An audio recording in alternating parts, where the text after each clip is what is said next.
You know the name Salahuddin, but his rise to power wasn't just about winning battles.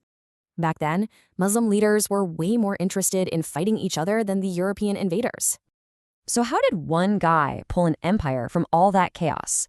Well, it was pure political genius. Salahuddin got it. To face an outside enemy, you first have to unite your own house. So his first stop, Egypt. And it was a total political hornet's nest he had to sort out. And he had a clear game plan. Put family in charge, win over rivals, and install loyalists. Okay, so with Egypt locked down, he looked to Syria. His old boss died, leaving a huge power vacuum. This is where he was brilliant. His rivals wanted power. He claimed he wanted to unite Muslims for jihad. He'd say, "I'm not taking over, I'm just protecting the rightful heir." A classic, brilliant political play. He played rivals against each other, got the caliph's blessing, and rallied the people. A total master. Yeah, he fought other Muslims, but he framed it as a necessary step to stop the infighting. And look, this didn't happen overnight. It took him more than a decade of hard-nosed politics. Then, after almost dying, his focus became crystal clear. Stop the infighting, face the Crusaders. That's it.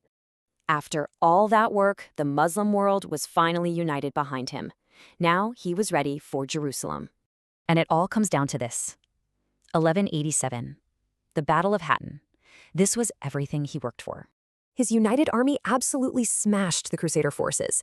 That unity he built, it paid off big time. And look at the difference when he took Jerusalem.